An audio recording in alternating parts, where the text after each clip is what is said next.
What's been the best thing that you've either experienced or found with being on TikTok? Okay, fandom on TikTok is amazing. They're so funny. I love it when people just do like fangirl videos and then tag me. You have to know, like, that warms the bottom of my goddamn heart. I love it so much. I also love it when I post something and then Kim duets it. That's always fun. Or when Kim would point out stuff to me that's just like, we gotta do this. When you did the phone call thing, when we did the phone call thing, yes. That was fun. And then the song, that was fun. That stuff's fun. It's so fun and interactive. I'm not on it that much. I just go on it to goof around when I'm like lying on my couch for too long. But it's so fun. It's so fun. It's a little too fun sometimes. I'm like, I must turn it off. Can't shut it down. Yeah, aside from the farm content, I'm so there for all the aminals and the aminals. Yes, yeah. Okay, so the thing, I'm going to try to edit this and not get soapboxy about it, but it is not another person's job to educate me when they are a member of a marginalized group of people. You with me on this? Like, it's not my job to go up to a person of color and say, hi, could you stop what you're doing right now and educate me on how to be a good ally? That's being an asshole. It is. Like, my intention is I want to learn, but it's not their job to teach me. On TikTok, I can educate myself. And so I have really enjoyed being able to follow people who are members of marginalized communities and learn from their stories and learn from their perspectives and be like, and learn things like, oh, I was being an asshole in my attempt to be a good person and show up in a way that I want to show up. That's one of the things I learned from TikTok is don't do that. You don't do that. Don't do that. That's making my feelings their job, which as a cis white woman in this world is kind of what I already do, is my feelings are everybody else's job. So I don't need to fucking do that anymore. I get to go, oh, teach me. And they do, just by creating content. So I love that. I'm educating myself about how I can show up more as the person I would like to be and less like the asshole I am.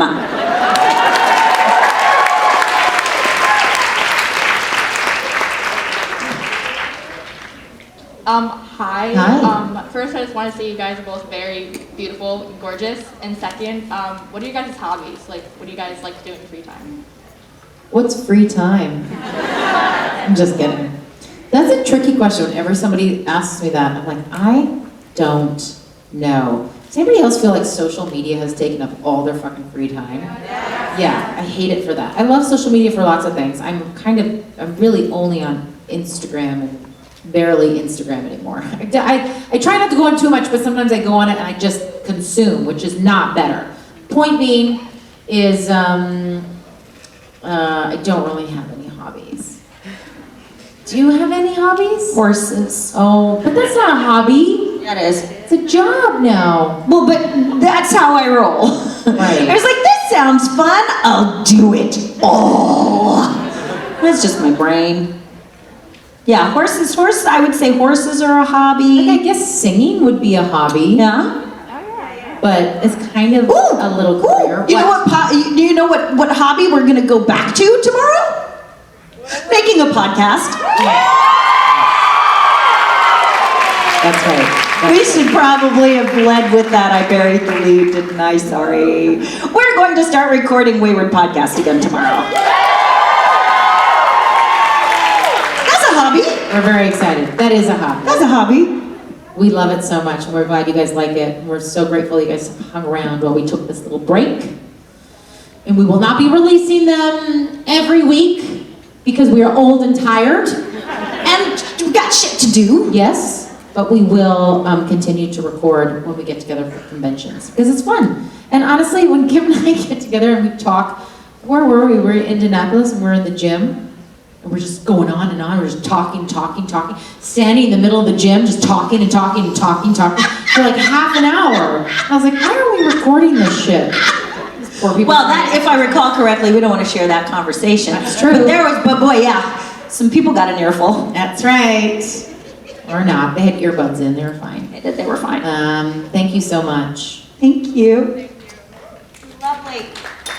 Hello. Hi, this is a Kim question. I am How building. dare you. Brianna's going to answer I it. don't, okay, you How? can try, I'm but just you might kidding. not No, be go ahead, able go to. ahead. I'm building an army of crows. Yes. I have 2. Yes. How many do you have, and what are their favorite treats? Oh, so fact is, I spent my COVID making friends with the crows on my roof. I had 2 crows. Please hold. That I was like, fuck this. I need a hobby. Here's another hobby for COVID. And so I started luring in my friends on the roof. Well, once I got up close to them, I was like, that is not a crow. That is a raven. Crows are like this big. Ravens are about that big. And getting up close to a bird really illustrates how big their beaks are. But to answer your second question, so I have 1.5. I don't know what gender it is, but the other one kind of shows up occasionally. But I've got one that now will actually take food off of my hand.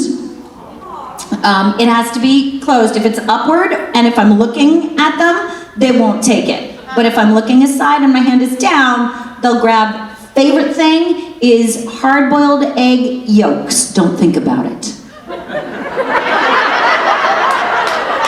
Don't. Do not, don't. Ooh, la la la la la la la la la la la. Yes. Oh, I just thought about it. Hard-boiled egg yolks. I do know that crows really love peanuts. However, crows also stash treats, and peanuts are such a severe allergy that if you have neighbors, you don't know if neighbors may have peanut allergies and they don't want to go out and get in the garden and have a peanut. The second thing I always recommend, that before you start interfering and fucking around with nature, talk to someone who is a local expert. Because if you are increasing the corvid population and you have an endangered population of other birds, corvids eat baby birds. Corvids eat, so make sure, always, this is for everybody, make sure that you are responsible in your interactions with nature, because it doesn't do anybody any good to like defeat the very purpose of what we're showing up for. So there's my Snow White fucking moment for the day. So yeah, hard-boiled eggs. And congratulations, Yes. your army. Hello. Inspiring murders. Hi. I was actually gonna ask about the podcast, so I'm psyched to hear that. Woo. But instead, like, if I would love to hear about anything you're excited about doing coming up, like either of you projects, anything. I'm moving. I'm moving. We're both moving. Do you know what? I think that we were just having this conversation, or an adjacent conversation earlier. For actors, unless you have a show or you have a show in development, and even if you have something in development, it's hard to talk about it until you're literally on set, because shit can go sideways so hard and fast that the last thing I want to do is share things that I've been working on for the last while, have you guys be stoked about it, and then be like, it's not happening. Also, I don't really have any shame, so I would have no problem telling you that. But point being, I work really hard, especially over the last few years, to not identify so heartily with my chosen profession. And so I think it's really great, Kim's really great at this, is that when we get questions like, are you working on anything? We understand that you guys want to know the goods, like where you can watch us. And we fucking love that, because it makes us, when we do silly things, like I just did an episode of Kung Fu on the CW, and that was so fun. I got to do it with Rich. And I knew when I was filming it that you guys would see it, and I was doing it for you guys, you know what I mean? And so I love when you guys ask questions like this, because we know you're interested. But, that being said, I have to remind myself to do what Kim does, which is to talk about things in my life outside of what I do. It's so easy in this career because of it being so full of rejection, and your ego will want to cling to anything that makes you feel rewarded or worthy. it's so easy to make that your entire being, but it's so dangerous because it's 99% rejection. And so I work really hard, especially recently, to go, no, it's a win for me to have found a new place to live. It's a win to watch my daughter has started working on a cartoon. It's a win to, be able to go visit my mom in May. These are things that, and I encourage everybody to do this, who is finding it hard to separate that kind of brain, to go, no, everything in my life is a win. Everything in my life is worth telling people about, and I try really hard to not just talk about my work. I also like to talk about Chris Evans.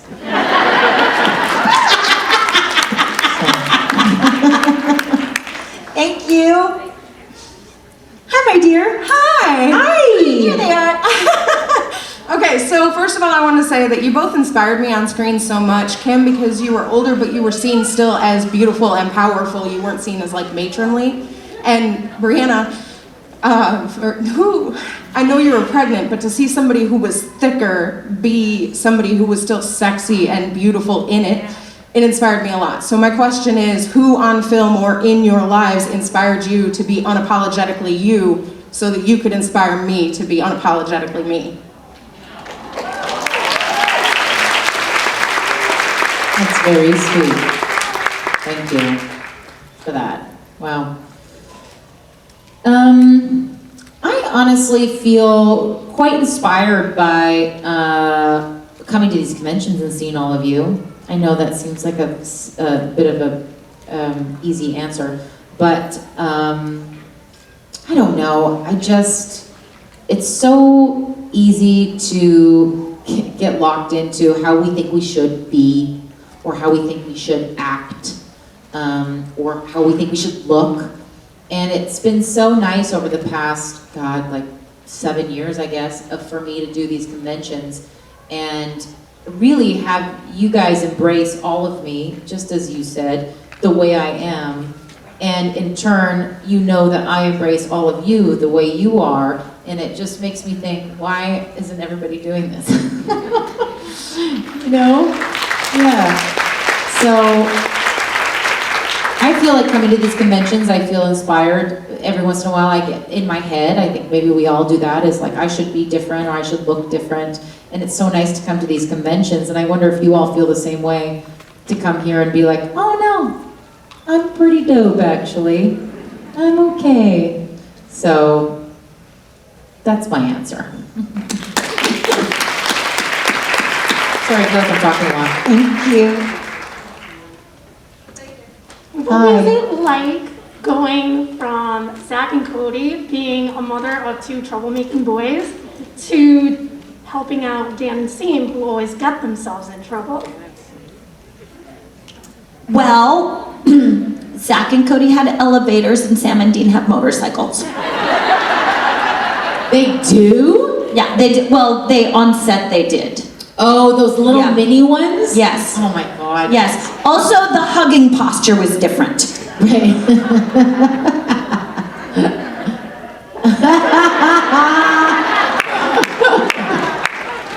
They're so tall. Other than that, pretty much no different.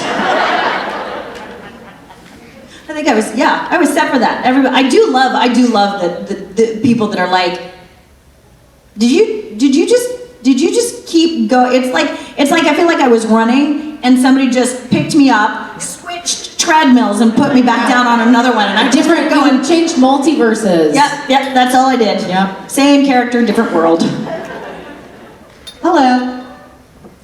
Hi. I have loved you guys both for a long time. I was a Zach and Cody kid too, and the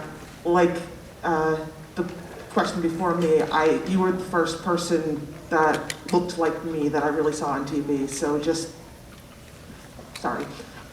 But since you guys are such a great relationship of women supporting women, both on screen and off, who is your favorite example in books, movie, TV of women supporting women, of badass women?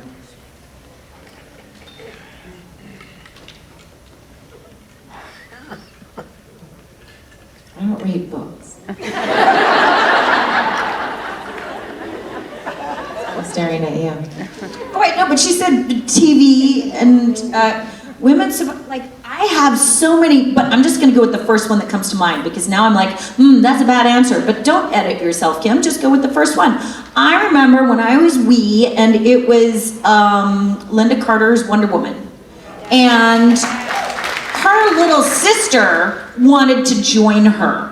And I have a little sister. Now, she's not little, she's 2 inches taller than I am, and she has a postdoctorate in biogenetics from Harvard. So, yeah. Real dummy, eh? Girls finding a cure to cancer right now. But she's my little sister. And I remember watching and thinking, oh, even Wonder Woman looks out for her little sister. And I was like, fuck yeah! And I just remember seeing that affirmed, and it just reinforced my own, like, that's my sister. And I do carry that into my relationships with women, of just like, fuck yeah! You rock and I'm proud of you. Way to be you. So that would be my first example. I'm going to give an example of that only some of you might know. So recently in the press, the woman who plays Meredith Grey of Grey's Anatomy, Ellen Pompeo, came out in the press saying that Katherine Heigl is a hero and ahead of her time because 10 years ago, Katherine Heigl came out saying that the working conditions on Grey's Anatomy were inappropriate, the women were treated badly, and that they were working too many hours, and she was labeled a diva, a nutbar, and a bitch. And it ruined her career. Like, she really didn't do much. She also did a movie called Knocked Up, where she talked about the context of the character that she played was written intensely misogynistically, you know? And again, the writers were like, oh, they said this, right? So now, Ellen Pompeo's come out in the press going, no, we all got it wrong. We all got it wrong. She was right and we were wrong. Now, I think that conversation should have been had when she was being blacklisted. But I love that Ellen Pompeo is she still on that show? Yeah, she's still on that show and she's going, nope, we fucked up, y'all. We fucked up. And it ruined somebody's career. And I think it would behoove all of us, as women, when we see a fellow woman being mistreated or not included in something, to go, hey, let's rethink that, or let's reframe that. I think it's happening a little more now, but when I see it happening in public, it makes me want to do it more, because sometimes we do it behind the scenes because so many of us, and this is just the world we live in, are worried about being vilified for standing up for people, because it happens so often. I think the more we stand up for women, the less we'll be vilified, and soon we'll be the force to be reckoned with. So, that's my TED Talk about that. Hello. Hi. How do you think the boys from The Sweet Life of Zack and Cody would get along with the Winchester boys?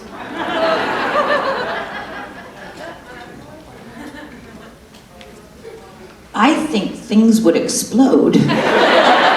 And it would be awesome. Cody would be panicked the entire time. Cody would just be like, no, that's not how it needs to be a lateral cut if the vampire is going to be completely beheaded, and Zack would just be like, so, like, could I just be a little bit of a vampire? You could turn me back though, right? Like, it'd be interesting just to find out. I just want to know what it'd be to be that strong and scare the shit out of my brother. And I think Sam and Dean would enjoy their company and figure out how to weaponize them.